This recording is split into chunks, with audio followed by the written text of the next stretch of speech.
Será que Deus precisa da nossa ajuda?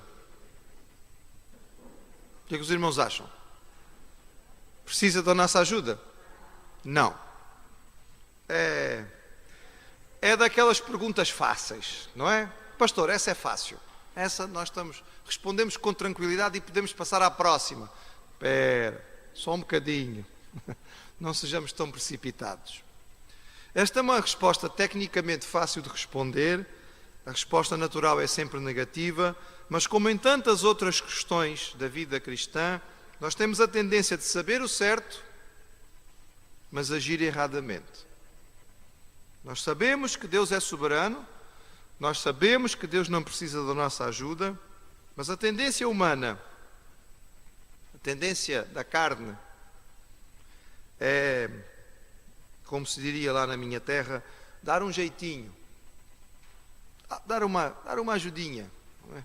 Dar uma mãozinha, porque às vezes as coisas parecem que estão a demorar um pouco, e nós às vezes queremos dar um empurrãozinho, como se Deus precisasse da nossa ajuda. Só que, sistematicamente, essa ajuda é desastrosa. Abraão foi chamado por Deus para Canaã, mas já se passaram 10 anos desde que Deus o chamou. Atenção, irmãos, antes de nós criticarmos Abraão, passaram-se 10 anos. Qual foi o tempo máximo que você esperou por uma resposta do Senhor? Graças a Deus. 10 anos ele esteve à espera. Os anos estão a passar-se. A promessa do Senhor diz respeito a uma coisa relativamente simples. Está baseada sobre algo relativamente simples. Um herdeiro, um filho. Mas no que diz respeito a um filho, esta promessa foi dada a um homem que é casado com uma mulher estéril. Quando Deus lhe dá a promessa, ele já sabe que a mulher é estéril. Ele já é casado com ela há décadas. Ela não teve filhos. Mas Deus prometeu. A expectativa fica no ar. Será que vai acontecer? E os anos passam-se. E à medida que os anos passam-se, irmãos, havia várias possibilidades. Uma delas era que Abraão se divorciasse de Sara. Segundo os costumes do seu tempo, isto era perfeitamente acessível e normal. Era uma das razões principais para a separação. A mulher não tem filhos, não é? Comprei o material estragado, devolvo à procedência, vou buscar outro. Outra possibilidade, ok, esta não tem filhos, arranjo outra, gosto desta, ela é bonita, quero ficar com ela, mas vou encontrar outra, porque eu preciso ter filhos. Mas Abraão não faz nenhuma das duas coisas, nem se separa de Sarai e nem arranja outra esposa. E os anos estão a passar, e agora? Como é que vai ser? O tempo que passa é o tempo que a fé é testada. Talvez, nós não podemos ter certeza, a fé de Abraão não estivesse a sofrer tanto, mas parece, por aquilo que vamos ler no texto, que a fé de Sara chegou ao seu limite. Passaram-se 10 anos. E eis então o que acontece. Gênesis capítulo 16. Gênesis 16 diz assim: Ora, Sarai, mulher de Abraão, não lhe gerava filhos. E ele tinha uma serva egípcia, cujo nome era Agar. E disse Sarai a Abraão: Eis que o Senhor me tem impedido de gerar. Entra, pois, a minha serva, porventura terei filhos dela. E ouviu Abraão a voz de Sarai. Então tomou Sarai, mulher de Abraão, a Agar, egípcia, sua serva, e deu-a por mulher a Abraão, seu marido, ao fim de 10 anos que Abraão habitara na terra de Canaã. E aí entrou a Agar e ela concebeu. E vendo ela que concebera, foi sua senhora desprezada aos seus olhos. Então disse Sarai a Abraão: Meu agravo seja sobre ti. Minha serva pus em teu regaço. Vendo ela agora que concebeu, soube-nos desprezada aos seus olhos. O Senhor julga entre mim e ti. Então disse Abraão a Sarai: Eis que tua serva está na tua mão. Faz-lhe o que for bom aos teus olhos. E afligiu a Sarai, e ela fugiu da sua face. E o anjo do Senhor a achou junto a uma fonte de água no deserto, junto à fonte do caminho de Sur. E disse Agar, serva de Sarai: De onde vens e para onde vais? E ela disse: venho fugida da face de Sarai, minha senhora. Então lhe disse o anjo do Senhor: torna-te para a tua senhora e humilha-te debaixo das suas mãos. Disse-lhe mais o anjo do Senhor: multiplicarei sobremaneira a tua semente, que não será contada por numerosa que será. Disse-lhe também o anjo do Senhor: eis que concebeste e terás um filho, e chamarás o seu nome Ismael, porque o Senhor ouviu a tua aflição. E ele será homem bravo, e a mão dele será contra todos, e a mão de todos contra ele, e habitará diante da face de todos os seus irmãos. E ela chamou o nome do Senhor, que com ela falava: tu és Deus da vista, porque disse: não olhei eu também para aquele que me vê? Por isso se chama aquele poço de Laai-Roi, eis que está entre Cádiz e Bered. E Agar deu à luz um filho a Abrão, e Abrão chamou o nome do seu filho, que tivera de Agar, Ismael. Era Abrão da idade de 86 anos, quando Agar deu Ismael a Abrão. Nós vemos Agar apresentada pela primeira vez. Nós não sabíamos que ela estava nesta história. É também a primeira vez que nós ouvimos Sarai falando. Nunca tínhamos ouvido Sarai a falar. É um pouco triste que a primeira vez que ela fala é para reclamar. E a primeira vez que ela fala é para reclamar de Deus e colocar a culpa em Deus. Mas de qualquer maneira é a primeira vez que ela fala. E é a primeira vez que sabemos desta mulher egípcia. Ficamos com o entendimento, apesar de que o texto não o declara de forma direta, mas é mais ou menos implícito, que Agar é um resultado da passagem de Abrão pelo Egito. E eu tinha chamado a atenção dos irmãos naquela altura. Porque parece que ele vai para o Egito, parece que ele falha na sua confiança no Senhor, falha na sua segurança da sua família, mente, faz tudo errado e depois corre tudo bem. Parece. Mas o pecado tem sempre consequências. E entre as consequências, ele ganha uma porção de coisas. Parece muito bom. Achamos que sempre quando ganhamos é bom. Vou repetir as palavras do Senhor Jesus. É possível ganhar o mundo inteiro e sair a perder. Abraão ganhou muita coisa. Entre as coisas que ele ganhou uma serva. Talvez esta serva tenha sido dada especificamente a Sarai, enquanto ela estava no palácio do faraó. E ela vem com Sarai. Provavelmente ainda uma mulher jovem, deve ter sido entregue a Sarai ainda na sua juventude. O texto a descreve como serva. A expressão usada para serva é uma expressão para serva pessoal. Portanto, ela não era uma escrava qualquer, não era uma mulher para fazer um trabalho pesado, era uma serva tomava conta da sua senhora. Desenvolveu com Sarai uma relação de confiança, assim como Eliezer tinha uma confiança com Abrão e era o seu mordomo, e eles conversavam, não é, num nível muito mais próximo. Também da mesma maneira Agar fala com Sarai. É interessante nós guardarmos aqui esta ideia, irmãos. As ofertas feitas pelo mundo podem parecer muito boas na ocasião, mas devemos estar atentos com aquilo que o mundo nos oferece. Agar é uma prenda, é uma oferta, ela é dada, é uma serva entregue, mas não vai ser uma coisa necessariamente boa neste contexto.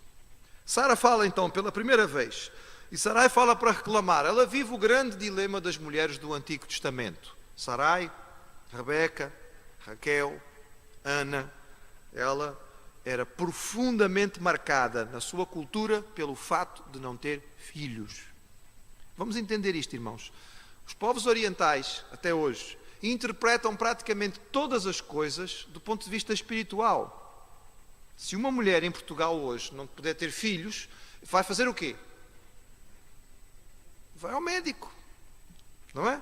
Vai ao ginecologista, vai ao especialista, vai a alguém da ciência, para que a ciência explique. Até hoje, irmãos, no mundo oriental, se uma mulher não tiver filhos, a interpretação dela é outra. Deve ter havido um mal olhado. Foi uma vizinha, foi uma parente do meu marido, foi alguém que ficou com raiva e fez algum feitiço. Olhou para mim de maneira invejosa, fez algum trabalho para que eu não tivesse filhos. Alguma coisa foi feita para me prejudicar. E ela vai primeiro ao feiticeiro, ela vai primeiro ao curandeiro, ela vai a alguém que explique do ponto de vista espiritual. A mulher estéril era considerada amaldiçoada por Deus. E as palavras de Sarai não são diferentes. O Senhor me tem impedido de gerar. Está aí no texto, não é? É a primeira palavra que ela tem, é uma palavra de reclamação.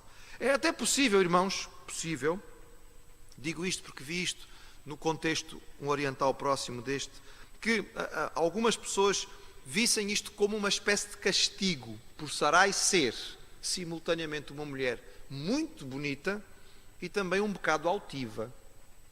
Nós lemos pelo texto, a maneira como ela lida com o seu marido, com o seu senhor, porque era esta a relação que havia naquele tempo, é uma relação assim de uma mulher, não é propriamente uma mulher com a cabeça muito baixa, não é? Ela dá a entender que ela é de levantar o nariz, ela é de enfrentar, ela não aceita as coisas assim com facilidade.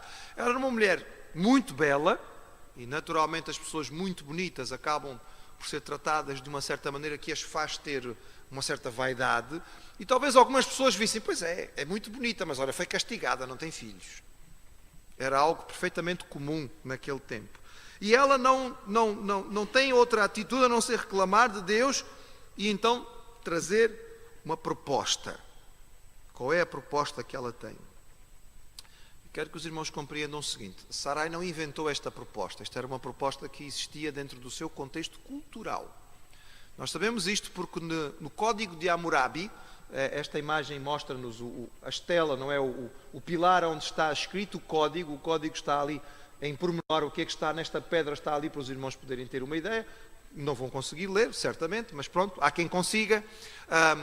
O Código de Hammurabi, que era o conjunto de leis usadas na Mesopotâmia e que nos dão uma ideia do aspecto cultural no tempo e na época de Abraão, dizia que esta era uma possibilidade para uma mulher estéril entregar ao seu marido uma das servas para que ele pudesse ter filhos com esta serva e desta maneira esta criança, a mulher que não tinha filho, a patroa, digamos, estaria no momento do parto quase que para receber a criança como se ela tivesse saído dela mesma e depois ia tomar conta daquela criança como se fosse seu filho e esta criança passava a ser a sua herdeira. É uma proposta perfeitamente aceitável, tendo em conta as leis da sua época.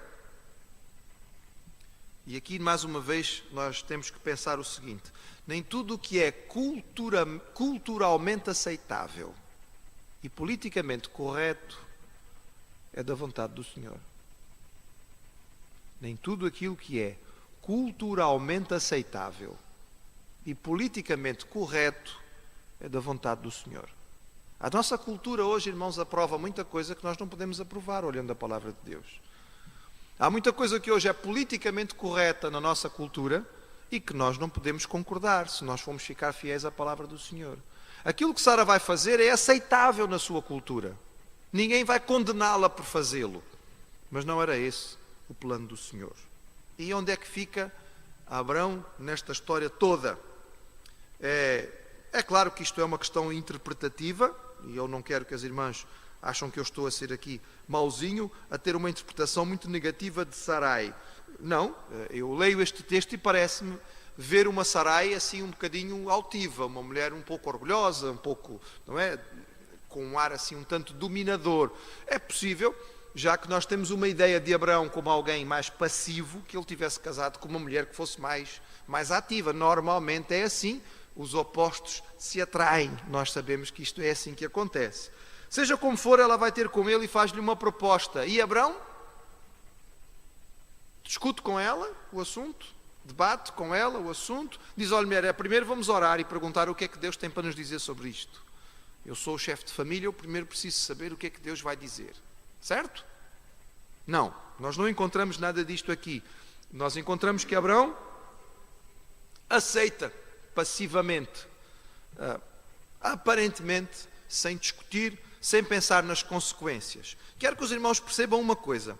Está aí no versículo, nós olhamos e muitas vezes nós não prestamos muita atenção, porque algumas pessoas não dão valor a esta palavra que aí está, e eu ouço muitas coisas sendo ditas a respeito da posição de Agar, escrava, etc. Sim, ela era uma serva, mas o que diz aqui é o seguinte, no versículo 3, Sarai deu-a por mulher a Abrão. A palavra mulher aqui é a palavra Isha, é a mesma palavra usada por Adão quando ele vai nomear Eva Ou seja, Agar é dada a Abrão como sua esposa. Uma esposa secundária, mas como esposa. Não é sequer uma concubina. Há aqui um compromisso com esta mulher. Não é uma coisa tão superficial assim. E aqui há todo este peso que está envolvido. E é por isto que isto tem implicações no filho que esta mulher vai ter. Porque Deus tem uma aliança feita com Abrão. E a partir do momento que Abrão se liga a esta mulher, a aliança vai estar estendida de alguma maneira, não de forma completa, porque a promessa não era para o filho da escrava, não era para o filho da serva, era para o filho da sua própria esposa. O resultado é fácil de adivinhar, não é? Nem Abrão nem Sarai pensaram nisso, mas era fácil de adivinhar o resultado. A moça engravida, é relativamente natural que isto acontecesse, e fica vaidosa.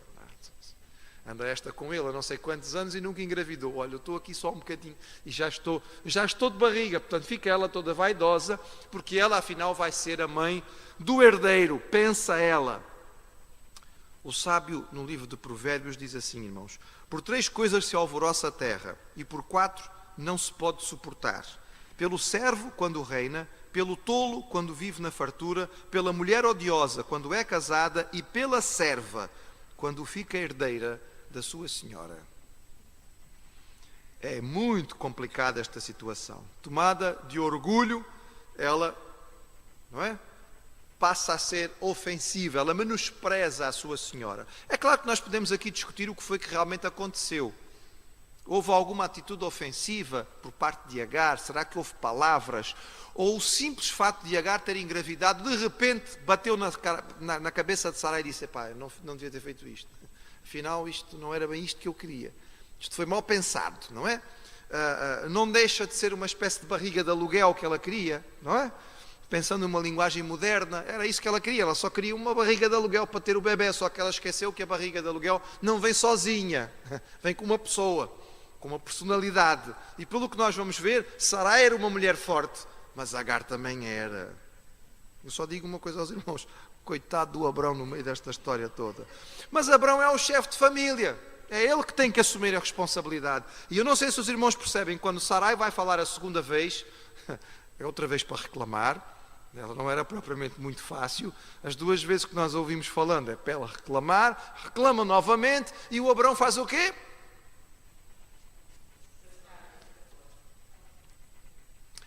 Não vos recorda qualquer coisa? Não vos lembra qualquer coisa?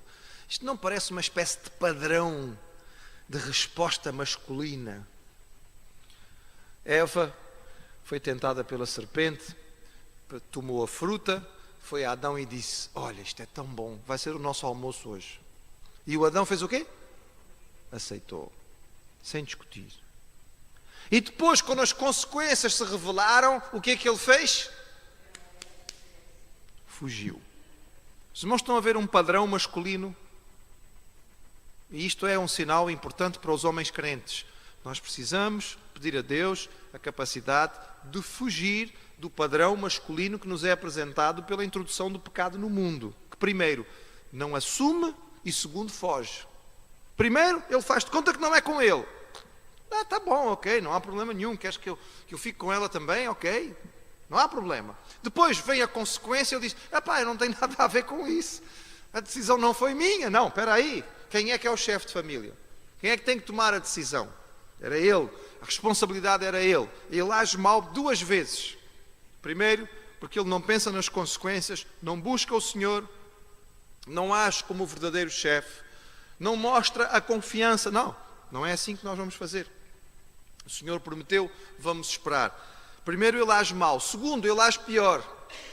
Porque agora, diante desta circunstância, em vez de proteger a mulher que está grávida, ele diz: não. E ele sabia como é que Sarai era. Ele já devia saber que Sarai não ia tratar bem Agar. Não, faz lá como quiseres. Está na tua mão, é tua serva.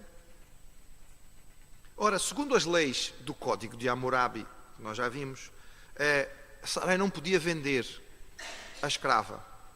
Esta escrava está grávida, e era contra as leis vender uma escrava grávida. A única coisa que ela pode fazer é, possivelmente, rebaixá-la de posição. Ela deixa de ser uma serva doméstica e passa a fazer trabalho pesado. Será que foi isso que aconteceu? Não sabemos. Será que ela passou a tratar mal a rapariga do ponto de vista do falar? Talvez. Será que fisicamente a maltratou até a ponto de pôr em risco a gravidez, tentando resolver a situação que ela primeiro queria, mas agora já não queria? Nós não sabemos, irmãos, o texto não nos dá base. Só nos diz o seguinte: a coisa foi de tal maneira que Agar não foi capaz de suportar e preferiu fugir para o deserto. Irmãos, ela foge para esta terra aqui, não é propriamente uma coisa muito agradável, tá bom? O deserto no Negueb não é propriamente uma terra bonita. Ela é um risco enorme que ela corre. Entendemos duas coisas aqui. Primeiro, o tratamento foi mesmo bastante mau. E segundo, Agar é uma mulher, também uma mulher forte. Ela não é uma mulher qualquer. Não é por acaso que ela vai ter o filho que vai ter. Ela é uma mulher forte, é uma mulher de decisão. Ela não aceita ser tratada desta maneira. O texto diz-nos que ela foi encontrada pelo anjo na região de Sur. Portanto, o trajeto dela, segundo o mapa, era este. Ela está tentando voltar ao Egito. Ela está indo para o sul, está tentando voltar à sua terra. Região de Sur, a palavra Sur no original significa muro ou muralha. E provavelmente se refere às fortificações que os egípcios tinham feito no sul de Canaã para protegê-los das invasões. Eles tinham algumas fortificações colocadas no sul de Canaã, onde punham, digamos, tropas avançadas egípcias para controlar a fronteira, porque era dali que podia vir qualquer inimigo para o Egito. E é nessa região que ela se encontrava quando o anjo vai ter com ela. É a primeira vez que encontramos um anjo no sentido de comunicador. Nós tínhamos visto os querubins que tomaram conta do jardim do Éden, mas eles não são anjos de comunicação. Eles estão ali para, como tropa, digamos, para vedar a entrada do jardim. Este é o primeiro anjo no sentido de malaika, que é o mensageiro de Deus, aquele que traz um recado do Senhor. Este anjo, inclusive, tem uma forma peculiar de falar, porque ele não apenas faz a previsão, a profecia, mas o anjo fala com muita autoridade. E há aqui alguma discussão, como quase sempre no texto bíblico, não é? Se seria realmente só um anjo, do ponto de vista de um anjo que foi enviado pelo Senhor, ou se é de alguma maneira a presença de Deus de uma forma extraordinária e sobrenatural, como nós veremos em outros textos do Antigo Testamento. O fato é que para Agar, a sensação que ela tem é de que ela tinha visto a Deus. Por isso é que ela diz: eu vi ao Senhor e sobrevivi. Mas seja como for, nós temos aqui um momento muito especial e este anjo transmite algumas coisas valiosas. Primeiro, que Deus tinha ouvido e visto o sofrimento dela. Ao contrário daquilo que era comum nos deuses pagãos, que eram deuses que simplesmente não viam, nem percebiam nada do que acontecia. Este é um Deus que vê, é um Deus que ouve. E as duas expressões estão ligadas ao texto. Ela atribui um novo nome a Deus, El Roi, que significa aquele que vê, e o filho dela vai receber um nome que tem a ver com isto, Ismael, o Senhor ouve, não é? Ou o Senhor que ouve, ou o Senhor ouviu. Então, duas expressões aqui que são muito importantes. Segundo, o Senhor atende aos oprimidos, independentemente da raça. É curioso, porque nós depois vamos encontrar episódios em que os egípcios vão oprimir os israelitas. Mas aqui é ao contrário, não é? Temos a mulher do fundador dos hebreus a oprimir uma egípcia. Então temos a coisa ao contrário. Mas independentemente da raça, quando alguém é oprimido e clama, o Senhor ouve e o Senhor atende. O Senhor vai abençoar Agar e o seu filho por causa da promessa feita a Abraão. E novamente o Senhor fica fiel, independentemente da postura do homem. Isso já tinha acontecido lá no Egito. Deus abençoou Abraão no Egito, não por causa do comportamento dele, mas por causa da promessa que Deus tinha feito. Por causa do plano do Senhor. E aqui mais uma vez o Senhor vai ser fiel. Mas lição também muito importante neste texto, irmãos. A rebeldia e a fuga não são o método de trabalho do Senhor. Não são a solução. A rebeldia nunca é um caminho defendido pela palavra de Deus. Nós só temos a autorização da Bíblia para enfrentar as autoridades quando elas nos querem forçar a ir contra alguma coisa que é da palavra do Senhor. Fora isso, nós somos instados e instruídos a aceitar a autoridade, submetermos à autoridade, não é? Dar o devido valor à autoridade, independentemente de qual ela seja. Este é o ensinamento da palavra. O anjo traz também uma profecia sobre a descendência de Agar. Afirma categoricamente que ela, apesar de não ter mais filhos, vai ter só este, vai ter uma descendência longa e que o filho dela vai ser homem. Atribui o nome que a criança deve ter, Ismael, Deus ouve ou Deus ouviu, e usa inclusive uma figura para falar deste jovem. Diz que ele vai ser bravo, vai ser selvagem, e a figura que é usada, que ele vai ser alguém que vai se apresentar como um jumento selvagem, como a expressão que está aí no versículo 12, os irmãos encontram a expressão homem bravo. No original não é homem que está aí, a palavra no original está falando sobre o jumento ou sobre o asno selvagem. É um animal característico daquela região, aqui em manada. Na próxima os irmãos veem, é um animal conhecido, bonito. Nós normalmente não valorizamos muito o burro, não é? Como nós costumamos usar, o jumento ou o asno. É um animal que passou a ser depreciado na nossa cultura, mas eu quero que os irmãos compreendam que na cultura oriental este é um animal muito valorizado. O asno era o animal de montada dos reis. Nós sempre gostamos de ver o rei no cavalo, não é? O cavalo bonito. Eu não vejo em nenhuma cidade europeia, eu já vi algum rei europeu sentado num burro, sempre sentado em cavalos, não é? Mas o cavalo era símbolo de guerra. Nenhum rei entrava numa cidade a cavalo, a não ser que ele estivesse declarando intenções bélicas. Quando um rei vinha a cavalo, é porque ele vinha para conquistar. É por isso que Jesus entra em Jerusalém montado num jumento, porque ele vem em paz. Ele vem como o rei que está no controle e no poder e vem para governar. Então o jumento é um animal apreciado e valorizado. Este animal em particular, o jumento selvagem, é um animal, era muito valorizado pelos povos daquela região. Era um animal muito forte, muito resistente, vivia em condições muito difíceis. Um animal que em termos de carga era capaz de transportar muita coisa e aguentava muito mais do que um cavalo em corrida. Este animal ganhava qualquer cavalo em corrida, porque era um animal acostumado ao deserto. O cavalo cansava e este animal continuava. A ideia que é dada aqui da profecia é esta: o povo originário de Agar vai ser um povo resistente, um povo selvagem, um povo feroz, um povo que vai estar inimigo de toda a gente e toda a gente vai ser inimigo dele. Se lembrarmos que Ismael dá origem aos povos árabes, parece que a profecia não tem qualquer dificuldade de interpretação e é aquilo que nós encontramos até o tempo de hoje. Na sua experiência, Agar entende que ela viu a Deus e ela dá este nome ao Senhor, El Roi, aquele que vê. Deus é aquele que vê. E o poço onde ela tem esta experiência vai passar a ser o poço do Deus que vê, não é? Be'er Lahai Roi. Esta expressão está ligada à ideia judaica de que ninguém podia ver a Deus e sobreviver, mas ela teve aquela experiência com o anjo e sobreviveu. Agar vai voltar, ela vai voltar ao seu senhor, ela vai aceitar a sua posição. Aqui evidentemente que já é uma imagem, pensando então no seu filho Ismael, que vai nascer um pouco depois.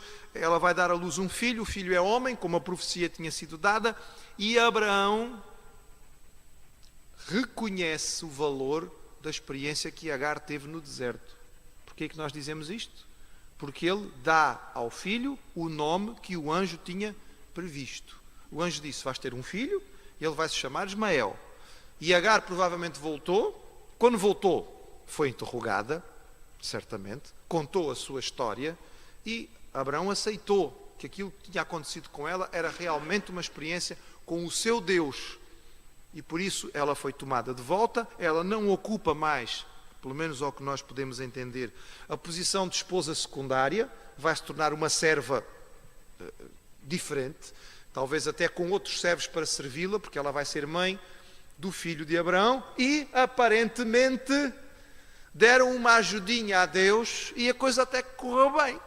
Afinal de contas, no início da história, ele não tem filho e no fim da história tem. Ele agora já tem um herdeiro. Ele agora já tem alguém para poder dar continuidade. Deus disse que tinha que ser alguém que fosse filho dele. Ele agora tem um filho próprio para dar continuidade a isto tudo. Será que a ajuda que foi dada ao Senhor funcionou? Vamos ter que esperar 13 anos. Os irmãos acharam que 10 era muito. Então agora vamos ter que esperar mais 13 anos para saber a resposta. Mas se os irmãos quiserem, nós não esperamos 13 anos, não é? Próxima semana nós podemos tê-la, mas de qualquer maneira temos que esperar uma semana. É claro que o irmão já conhece o texto e já leu a história, mas nós vamos continuar para a semana, lembrando que entre o capítulo 16, último versículo, e o primeiro versículo do capítulo 17, pode colocar aí na sua Bíblia uma notazinha, aí um espaçozinho, dizer 13 anos, vão passar 13 anos entre o fim do capítulo 16 e o início do capítulo 17. Talvez fosse até uma maneira de disciplina do Senhor, não é? Olha, portaste mal agora, ficas aí no silêncio, não é? Ficas aí de castigo no silêncio, no canto da sala à espera. Depois de 13 anos Deus vai falar novamente e nós, para a semana, poderemos ouvir. Tudo isto porque parece que Sarai não foi capaz de descansar no Senhor e esperar nele. Que o Senhor nos dê essa capacidade.